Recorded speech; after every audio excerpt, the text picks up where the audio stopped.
حامدم و مسلیہ اے یار غارو سید و صدیق و راہبر، مجموعہ فضائل و گنجینہ صفا، قابل صد تعظیم و تکریم جناب صدر، معزز ججز صاحبان، سامعین و حاضرین، آج کے اس مقدس ایوام میں جس موضوع کو الفاظ کے پیران میں سجانے جا رہا ہوں، اس کا عنوان لفظوں کی مالا میں کچھ یوں ہے کہ صدیق کے لیے ہے خدا کا رسول بس۔ سامعین علی وقار، آج میں امام الانبیاء کے اس فدا کارو جاں کا ذکر خیر کرنے جا رہا ہوں جس کے نام کے ساتھ عشق و محبت، خلوص و وفا، اعلیٰ ظرفی و سخاوت، اقلیم فیاضی کی وہ آبرو وابستہ ہے۔ یہ وہ بے عدیل و عدیم النظیر ہستی ہے جو طلوع آفتاب قیامت تک مہر و ماہ کی طرح نیل گوہے آکاش پہ ضیاء پاشیاں کرتی رہے گی۔ پیکر خلوص و وفا جناب سیدنا صدیق اکبر وہ رفیق نبوت اور معتمد خاص ہیں جنہیں اہل وجدان مزاج شناس نبوت کے نام سے یاد کرتے ہیں۔ ہاں علی وقار، محسن اسلام کے قبول اسلام سے دین مصطفیٰ کے حوصلوں کو نیا ولولہ اور عزائم کی تسخیر کو ایسے افق عطا ہوئے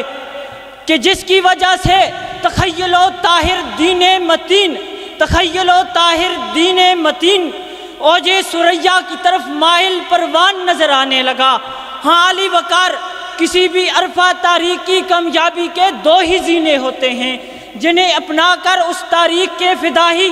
اسے کامیابی سے ہم کنار کر سکتے ہیں۔ تو ان میں پہلا طریقہ یہ ہے کہ مالی محبت، اور علی وقار دوسرا طریقہ ہے اپنے اساسہ حیات کی قربانی کا ہوتا ہے۔ رازدار نبوت ابن ابی قحافہ نے اپنی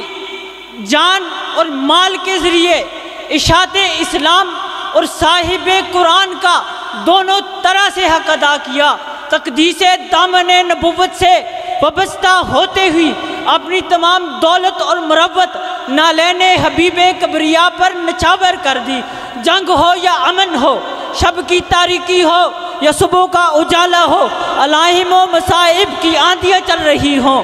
یا رحمت کی برسات برس رہی ہو، جنگ تبوک ہو یا جنگ بدر ہو، علی وقار کون سا ایسا موقع ہے جہاں پر ندیم باصفا نے اپنے جذبہ ایقان کی قندیل کو روشن نہ کیا ہو۔ ہاں علی وقار، فقر سوز صدیق تو ایسا متاع گرام آیا ہے جسے تشنے گانے عنایت و معرفت تا ادب سراب ہوتے رہیں گے۔ اور ہاں علی وقار، پھر غزوہ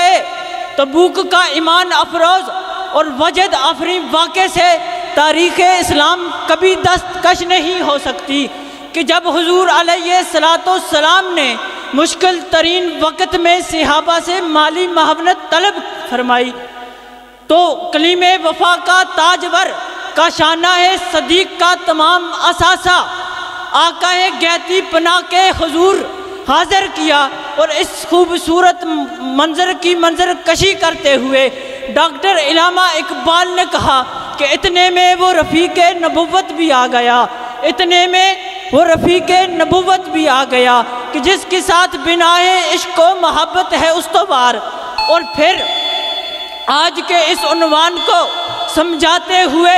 اقبال علیہ الرحمہ نے اہل قلب و نظر کو تڑپا کے رکھ دیا کہ پروانے کو چراغ ہے، بلبل کو پھول بس، صدیق کے لیے ہے خدا کا رسول بس۔ آپ کی محبتوں کا بے حد، سماعتوں کا بے حد شکر گزار ہوں۔